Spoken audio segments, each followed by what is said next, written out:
Hello, welcome to my YouTube channel easy electrical study. आज हम बात करेंगे एक ऐसे इलेक्ट्रिकल डिवाइस की जो इंडस्ट्रियल यूज में एक रिवोल्यूशन की तरह साबित हुई है। जब हम किसी भी मशीन की बात करते हैं तो हम यही सोचते हैं कि हम उसकी स्पीड को कंट्रोल कर सकें और वो हमारे वर्क के लिए बिल्कुल एक्यूरेट काम करे। तो आज हम बात करेंगे सर्वो ड्राइव की कि आखिर सर्वो ड्राइव क्या है और ये कैसे काम करती है। हम जनरली कितने टाइप्स की सर्वो ड्राइव यूज करते हैं, तो चलिए शुरू करते हैं।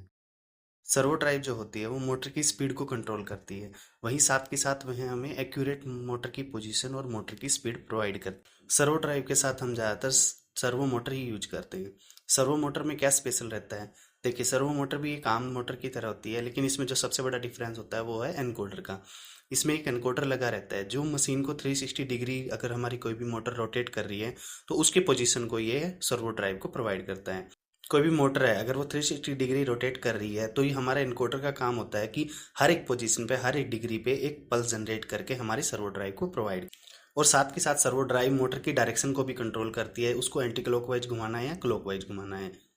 देखिए, सर्वो ड्राइव को हम ज़्यादातर कन्वेयर बेल्ट पे या फिर जहाँ पे हाई टॉर्क की रिक्वायरमेंट होती है वहाँ पे हम इसको ज़्यादा यूज करते हैं। Servo drive generally robotic arms और सीएनसी मशीन्स में यूज किया जाता है। देखिए, सर्वो ड्राइव टू टाइप्स की होती है। फर्स्ट हमारी होती है एसी सर्वो ड्राइव, सेकंड जो हमारी होती है वो है DC servo drive. AC servo drive, इसकी जो इनपुट होती है वो एसी होती है। एसी सर्वो ड्राइव को हम 50 वाट से 22 किलोवाट तक की मोटर में यूज कर सकते हैं, जैसे रोबोटिक्स आर्म है या सीएनसी मशीन। सर्वो ड्राइव का ज़्यादातर यूज पैकिंग इंडस्ट्रीज में करते हैं। चलिए अब जानते हैं डीसी सर्वो ड्राइव। पुराने समय में डीसी सर्वो ड्राइव काफ़ी यूज की जाती थी, लेकिन अब इसका यूज काफ़ी लिमिटेड हो चुका है। देखिए, डीसी सर्वो ड्राइव को हम ज़्यादातर डीसी सर्वो मोटर में यूज करते हैं जिसकी स्पीड काफ़ी कम होती है बट उसका टॉर्क हाई होता है। और डीसी सर्वो ड्राइव को ज़्यादातर हम वहीं यूज करते हैं जहाँ पे मोटर की स्पीड कम हो और हाई टॉर्क की रिक्वायरमेंट। ऐसा क्यों?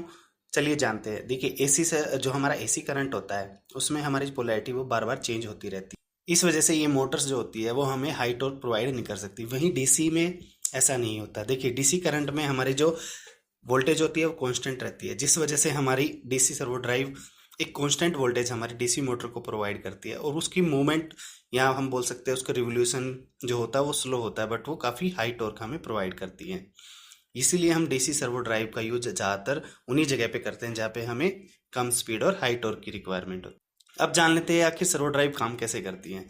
सर्वो ड्राइव में भी जो नॉर्मल ड्राइव होती है उसकी तरह 3 सर्किट रहते हैं हमारे। रेक्टिफायर मॉड्यूल, सेकंड हमारा इन्वर्टर मॉड्यूल, थर्ड हमारा रहता है सर्वो मोटर जो हमारी आउटपुट जाएगी, यानी सर्वो मोटर के लिए इनपुट।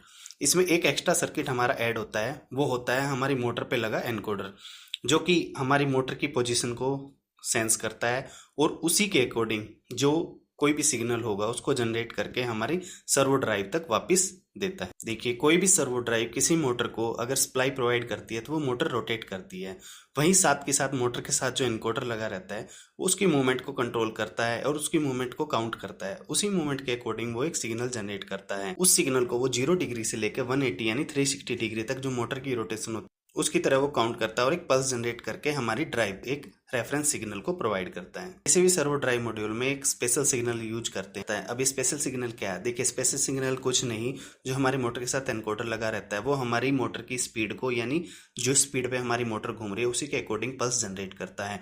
वहीं ये 0 डिग्री से 180 डिग्री यानी 180 टू 360 डिग्री रोटेट करता रहता है मोटर के साथ और एक एक पल्स जनरेट करता है। मान लीजिए ये हमारी कोई मोटर है जो 0 डिग्री पे है, अगर हम उसको स्टार्ट करते हैं, वो मोटर जब रोटेट करेगी तो वो कुछ एंगल बनाएगी 0 से लेके, मान लेते हैं वो 90 डिग्री पे एक एंगल बनाते हैं, तो हर 90 डिग्री पे हमारा जो एनकोडर एक पल्स जनरेट करेगा और हमारी सर्वो ड्राइव को प्रोवाइड करेगा।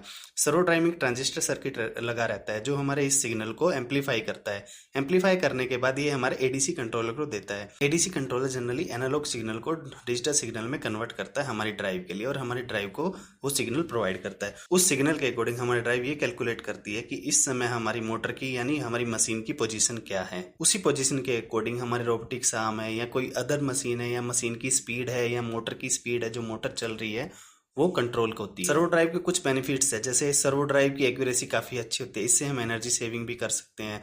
वहीं इसकी परफॉर्मेंस काफ़ी अच्छी होती है। सर्वो ड्राइव यूज करने में काफ़ी फ्लेक्सिबल रहती है। तो उम्मीद है आज का टॉपिक आपको अच्छा लगा। अगर अच्छा लगा तो हमारे चैनल को सब्सक्राइब कीजिए और इस वीडियो को लाइक और शेयर कीजिए, जहाँ पे आपको इलेक्ट्रिकल से रिलेटेड बहुत सारी वीडियो देखने को मिलेगी।